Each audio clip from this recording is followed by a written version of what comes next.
구독, 좋아요, 알림 설정, 댓글까지 부탁드리겠습니다. 하는 최장기간 금리 동결이네요. 경제 전망 어떤가요? 이번에 금통위 회의 나왔죠? 하느니 전망에 정확히 실패했습니다.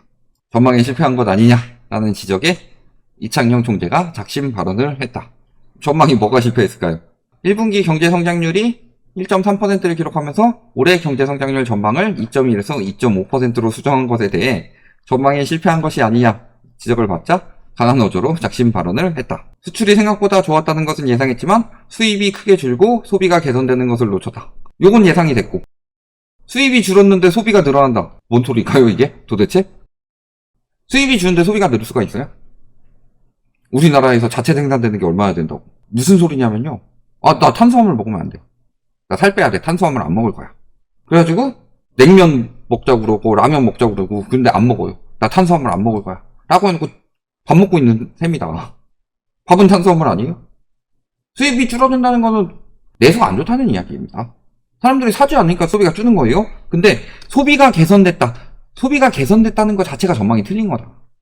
분석 자체가 틀리고 있는 거다. 소비가 개선된 게 아니라요, 예를 들어서 소비가 전 분기나 혹은 전년 대비 한 2% 늘었다고 해봅시다. 근데 물가가 3% 올랐어요.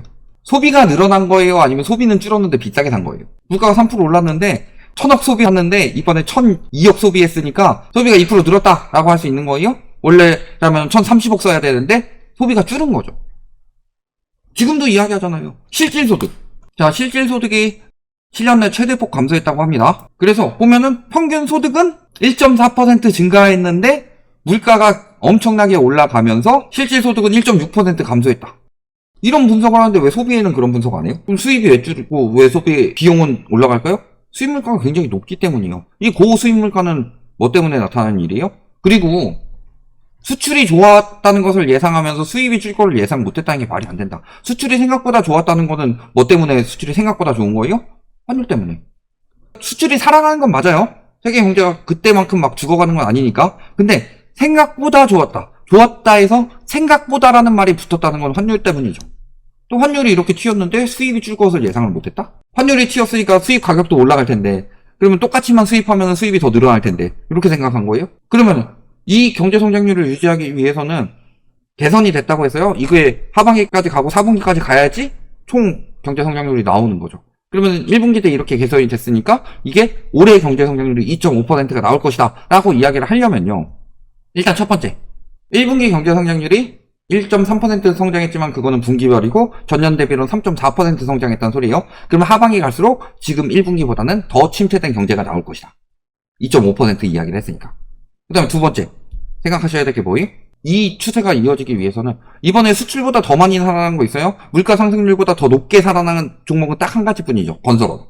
PF 정리 들어가는데 경제성장률, 건설업이 경제성장률을 많이 높여줄 수 있을까요? 1분기처럼? 그리고 세 번째, 경제성장률이 높게 나왔다는 건 무슨 뜻이에요? 경제성장률이 높게 나왔다는 건 명목상 경제는 잘 돌아간다는 소리 아니에요? 물론 자영업 폐업 역대 최대고, 부동산업 폐업 역대 최대고, 건설업 폐업 역대 최대고, 지금 실질소득도 감소하고 있고, 또 취업률 역대 최대인데 보면은 20대 40대는 줄고 있고 60대 이상만 늘고 있고, 이 취업률의 자체에도 오류가 많은 게 뭐예요? 1시간 이상만 일하면 돼요, 주. 그러면 굉장히 예전에 비해서 단기 알바 이런 것들이 다 취업률에 들어간다는 소리죠. 그러면 이런 것들이 다 일어나고 있다고 하더라도 경제 성장률은 좋으니까 경제가 괜찮다. 경제가 괜찮으면 금리 내릴 이유 없죠. 자, 잘 생각해보세요. 환율이 고환율입니다. 고환율이면 금리 내리면 더 고환율이 되겠죠. 금리를 올린다는 것 자체가 화폐 가치를 올리려고 하는 거죠. 왜? 화폐 가치 하락으로 실물 가격이 올라간다. 화폐 가치 하락은 물가를 이야기를 하는 거죠. 근데 그 물가를 대비하고 해지하기 위해서 하는 게 뭐예요? 금리를 통해서 그 화폐를 맡겨놓기만 해도 손해가 안 나게 금리를 내주는 거. 예금금리를. 그럼 금리가 올라간다는 건 화폐 가치가 덜 떨어진다는 소리고 올라간다는 소리죠. 그러니까 지금 환율이 높다는 소리는 무슨 소리예요? 미국의 화폐 가치보다 한국의 화폐 가치가 더 낮으니까 환율이 올라간다는 소리예요. 더 떨어지고 있으니까. 상대적으로 더 떨어지고 있으면은 어떻게 해야 돼요? 화폐 가치를 올려야 되죠. 그러면 화폐 가치를 올리기 위해서는 뭘 해야 돼요? 금리를 올려야 되죠. 근데 기준금리는 올렸는데 시중금리가 떨어집니다. 보통 웬만한 나라에선 이런 상황 벌어지면요, 금리 더 올려요. 예를 들어 글로벌 금융위기 터지기 전에 그리스펀처럼 기준금리 올렸는데 시중금리 떨어지면은 해보자고 기준금리 더 올리는 게 맞는데 하는 그런 짓거리 안 하고 있는 거고. 근데 기준금리를 올리고 금리를 올리는데 걸림돌이 하나 있죠. 뭐가 걸림돌이요? 경제.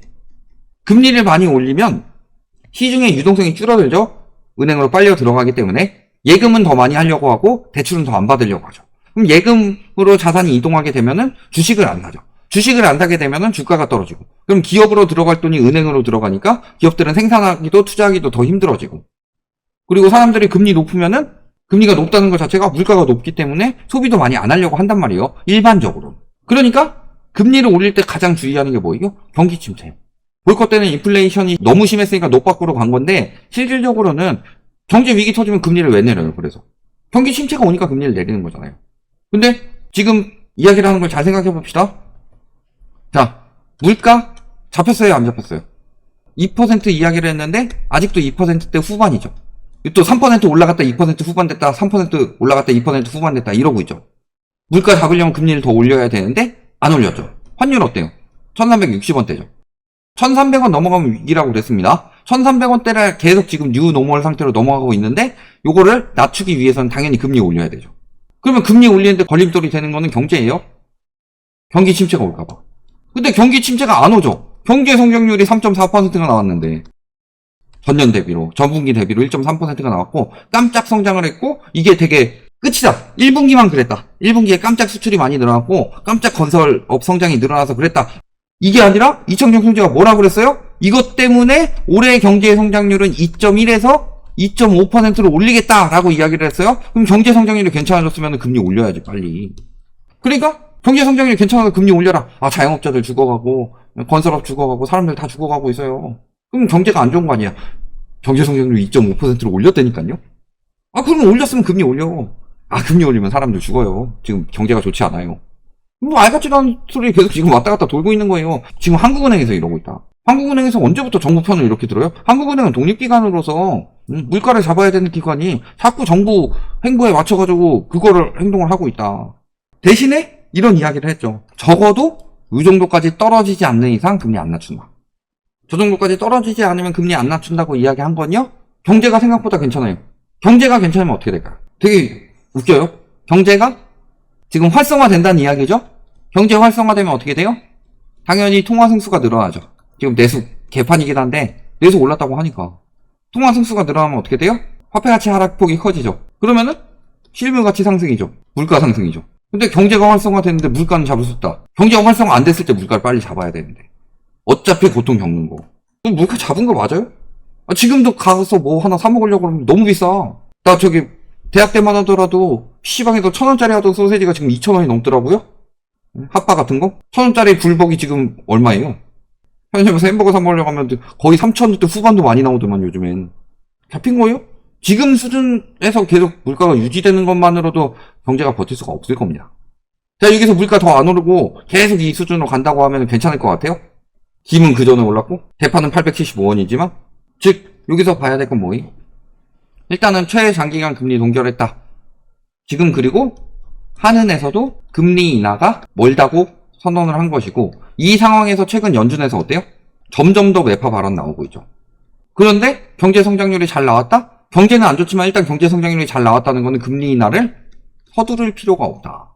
근데도 아직도 미국 금리 인하에 따라서 향방이 달려있다. 집값은 미국 금리 인하가 중요하다. 언제부터요? 글로벌 금융위기 때 미국에서 금리 엄청 낮췄는데 우리나라 집값 올랐어요? 떨어졌어요? 그런 기사들 쓰는 거 기자들 제정신 맞아요? 경기 침체가 오면은 금리를 낮추는 겁니다. 물가가 안 잡힌 상황에서 경기 침체도 안 왔는데 굳이 금리를 낮출 이유는 없어요. 그래서 지금보다 물가가 더 잡혀야만 금리를 낮출 것이다 라고 선언을 한 거고 금리를 낮출 명분은 더 많이 사라져가고 있다. 근데 도대체 무슨 근거로 금리 인하가 빨리 된다 이런 이야기가 나오는지 진짜 무슨 생각인지 모르겠어요. 그리고 금리 인하가 나온다고 해서 무슨 일이 벌어지느냐. 경제 위기가 와서 금리 인하가 일어났을 때. 근데 그 징조들은 다 나왔어요. 금융권 무너졌죠. 미국 지금 경기 침체 확률 굉장히 높아졌죠. 그 다음에 미국에서 금리 인하해서 그때 우리나라에서 따라 내린다고 해봅시다. 환율 가뜩이나 튀었던 환율 그때 더 튄다고 그랬죠. 미국이 금리 인하하면은 우리나라도 금리 인하하면서 미국 화폐 가치가 떨어지니까 원화 가치가 올라갈 것처럼 보이지만 미국보다 원화 가치가 더 빨리 떨어지기 때문에 환율이 친다 그랬어요? 그런 부분들 잘 생각해가지고 경제 위기였을 때 어땠어요? 91년도에 어땠고, 97년도에 어땠고, 2008년도에 어땠냐? 답은 여기서 다 나왔죠. 여기까지 말씀드리겠습니다.